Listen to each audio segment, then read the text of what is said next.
Saudara, kasus kekerasan seksual memang selalu menimbulkan keprihatinan. Baru-baru ini, kekerasan seksual dilakukan oleh tenaga pendidik, yakni dosen sekaligus guru besar Universitas Gadjah Mada. Sementara itu, di Bandung, Jawa Barat, pemerkosaan dilakukan oleh dokter PPDS terhadap keluarga pasien. Bagaimana Komnas HAM melihat kasus ini dan hukuman apa yang bisa membuat jera pelaku?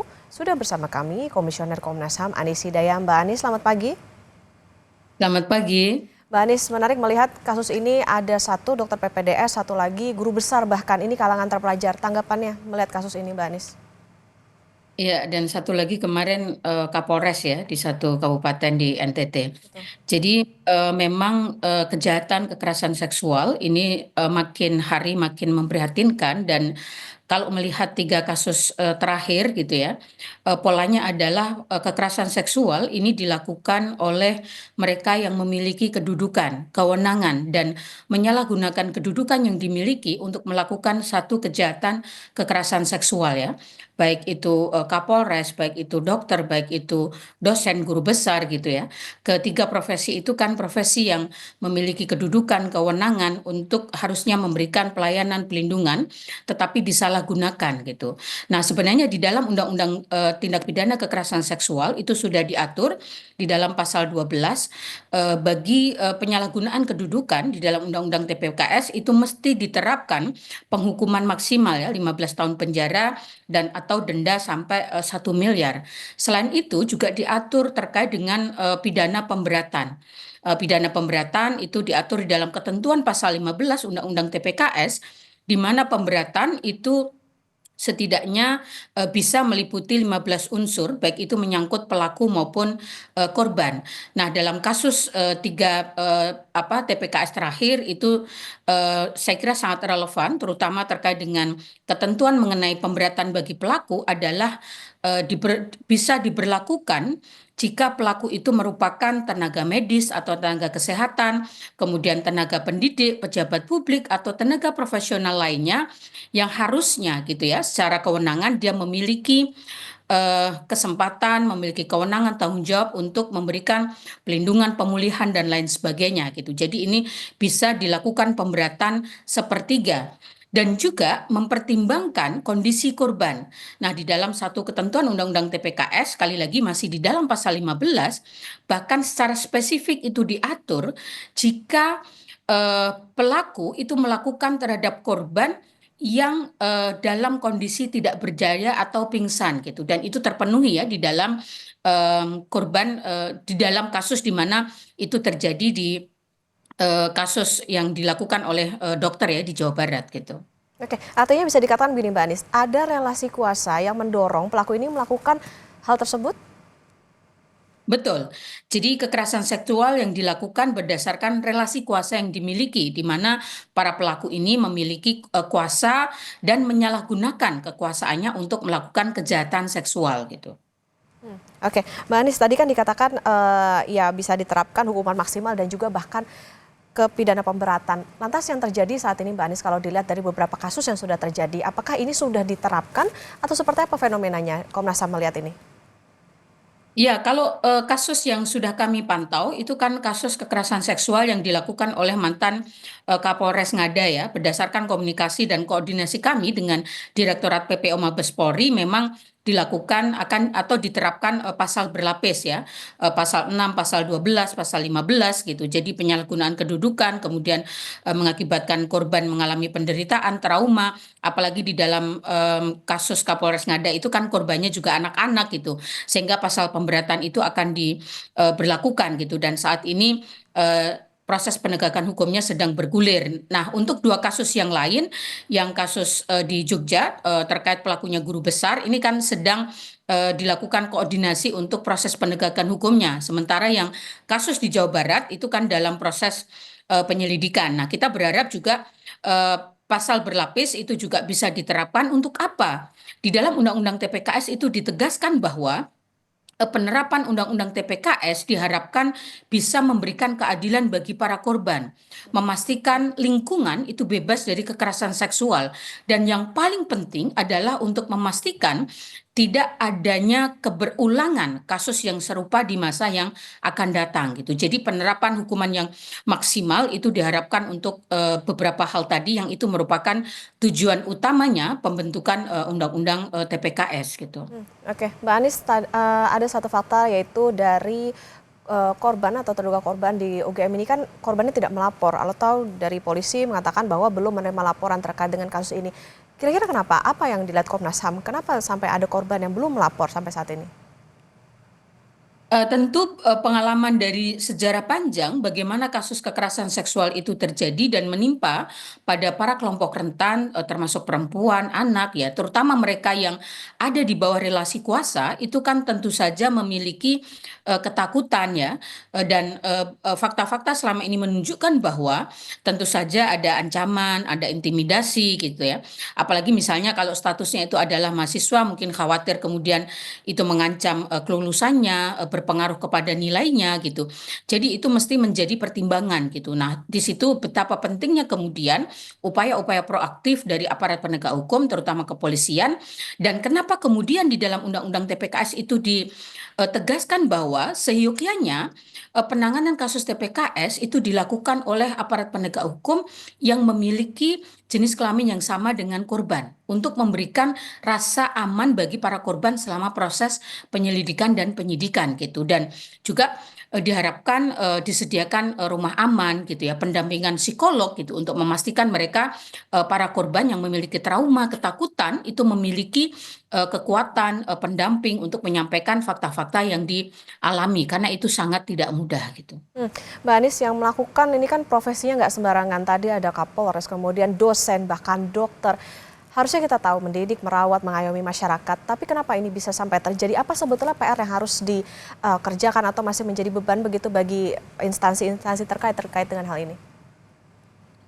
Ya, saya kira merefleksikan kasus-kasus TPKS memang 5 tahun terakhir yang mendominasi kasus TPKS itu adalah kasus TPKS dengan modus relasi kuasa gitu ya. Orang-orang yang memiliki kedudukan, memiliki kekuasaan itu punya potensi, punya ruang untuk menyalahgunakan kekuasaannya dan melakukan kejahatan seksual gitu. Untuk itulah saya kira 3 tahun yang lalu melalui Undang-Undang TPKS itu secara spesifik TPKS melalui relasi kuasa itu diatur.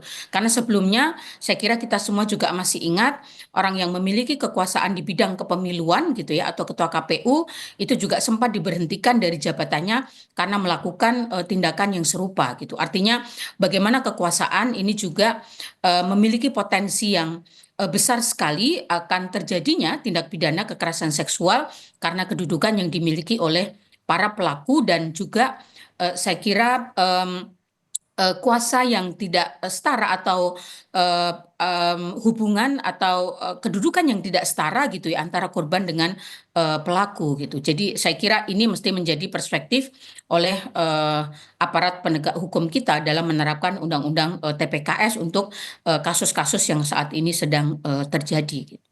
Mbak Anies, tadi kan kalau dikatakan di kasus yang terjadi di UGM ini kan korban tidak ada yang melapor atau bisa dikatakan ya belum ada yang melapor. Tapi sebetulnya dari pihak kampus bisa tidak Mbak didorong untuk supaya kasus ini jangan sampai terjadi lagi atau proaktif begitu untuk menangani kasus ini di samping juga ini secara internal begitu. Kalau dari sisi kampus, dari sisi UGM, sebenarnya UGM ini kan sudah memiliki satgas tentang pencegahan dan penanganan tindak pidana kekerasan seksual ya. Dan UGM dalam hal ini tentu kami mengapresiasi sudah sangat proaktif ya, memproses, meminta keterangan, kemudian melindungi korban dan memproses di tingkat universitasnya dengan memberhentikan yang bersangkutan. Tinggal bagaimana kemudian ini dikoordinasikan untuk proses berikutnya yaitu proses penegakan hukum untuk kasus pidananya. Dalam hal ini Polda DIY juga sudah berkoordinasi, berkomunikasi dengan pihak universitas gitu. Dan proses berikutnya tentu yang disampaikan pihak universitas adalah terkait dengan status guru besarnya ya, karena itu kewenangan di bawah kementerian gitu. Jadi saya kira proses yang paralel itu bisa dilakukan secara bersama-sama untuk apa? Untuk memberikan efek jera dan sekaligus juga untuk memberikan keadilan bagi para korban dan juga pembelajaran penting bagi masyarakat gitu ya. baik itu mereka yang berpotensi menjadi korban maupun mereka yang selama ini berpotensi menjadi pelaku untuk memiliki kejeraan agar tidak melakukan kekerasan seksual, dan bagi mereka yang menjadi korban itu memiliki kekuatan untuk berani bicara, melaporkan gitu ya pada pihak yang berwajib, termasuk ke lembaga-lembaga seperti kami, Komnas HAM, Komnas Perempuan gitu. Oke, artinya memang sangat diapresiasi dengan adanya Satgas itu. Mbak Anies, pengawasan seperti apa yang dibutuhkan? Karena kalau kita melihat dari kasusnya misalnya tadi guru besar, artinya di bidang pendidikan ataupun juga di rumah sakit ini bahkan menjadi tempat yang tidak aman, terutama untuk perempuan, karena bisa berpotensi menjadi korban. Ya, sebenarnya agak sulit mengidentifikasi mana tempat yang aman gitu ya, yang kiranya bisa menjadi ruang aman bagi perempuan maupun kelompok rentan lainnya agar terhindar dari kekerasan seksual. Berkaca dari kasus-kasus yang selama ini terus terjadi, itu nyaris di semua tempat itu sulit dikatakan mana ruang aman bagi perempuan ya. Tadi di lembaga pendidikan juga terjadi, kemudian di lembaga-lembaga penyedia layanan kesehatan ya seperti rumah sakit, kemudian juga di ruang-ruang publik gitu ya. Bahkan mereka pelakunya mereka yang seharusnya memiliki kewenangan untuk memberikan pelindungan dan pelayanan gitu. Jadi hampir semua ruang-ruang publik termasuk juga ruang privat di dalam keluarga, saya kira kita semua memiliki kerentanan untuk menjadi korban kekerasan seksual, sehingga sangat penting saya kira bagi kita semua untuk memiliki kesadaran penuh gitu ya, dan mulai mengidentifikasi bagaimana sih bentuk-bentuk kekerasan seksual gitu ya. Setidaknya ada 9 kekerasan seksual yang bentuknya itu diatur di dalam Undang-Undang TPKS, bagaimana kemudian melaporkan, bagaimana mengakses pelindungan gitu ya, bagaimana menjangkau layanan yang tersedia gitu ya, termasuk bagaimana berkoordinasi dengan lembaga-lembaga pemantau tindak pidana kekerasan seksual. Kalau di dalam Undang-Undang TPKS berdasarkan ketentuan pasal 83 ayat 4 itu ada 4 lembaga yang diberikan kewenangan untuk melakukan pemantauan efektivitas implementasi Undang-Undang TPKS, yaitu Komnas Perempuan, Komnas HAM, Komisi Pelindungan Anak Indonesia, dan Komisi Nasional Disabilitas. Selain itu juga ada Kementerian Pemberdayaan Perempuan dan Pelindungan Anak itu. Saya kira sangat penting pengetahuan ini dimiliki oleh masyarakat untuk mengantisipasi jika di antara kita, lingkungan kita, keluarga kita, kerabat kita menjadi korban kekerasan seksual gitu. Oke, Mbak Anies, mungkin ini pertanyaan terakhir. Saat ini dengan banyaknya kasus yang tentunya ini mengkhawatirkan, apa advokasi yang dilakukan oleh Komnas HAM terutama supaya hal ini atau kasus ini tidak kembali terjadi? Untuk kasus-kasus yang sudah kami pantau, tentu Komnas HAM akan memastikan bahwa rekomendasi kita ditindaklanjuti oleh para pihak, terutama dalam hal kasus TPKS adalah aparat penegak hukum gitu ya, kepolisian, kejaksaan, dan lembaga peradilan. Juga salah satunya adalah LPSK ya, karena LPSK ini yang memiliki kewenangan untuk memberikan pelindungan bagi para saksi korban ketika menjalani proses hukum. Dan yang terakhir tentu Komnas HAM menghimbau semua pihak untuk mengawal proses penegakan hukum kasus-kasus TPKS yang saat ini sedang berlangsung, karena upaya kita untuk mengawal itu sangat penting dan memberikan kontribusi agar proses penegakan hukum itu berjalan secara akuntabel, transparan, dan memberikan keadilan bagi para korban. Baik, modus relasi kuasa kerap terjadi atau menjadi penyebab dari banyaknya kasus kekerasan seksual yang terjadi. Ini tentunya harus menjadi perhatian terutama ruang publik privat karena semua bisa menjadi korban. Ini tentu yang harus disadari terutama bagi pemerintah bagaimana untuk pengawasan maupun juga pembenahan di banyak sektor begitu, karena ya lagi-lagi ternyata tidak semua tempat menjadi tempat yang aman terutama bagi perempuan. Terima kasih Komisioner Komnas HAM Mbak Anies Hidayah sudah bersama di Sapa Indonesia Akhir Pekan. Sehat selalu.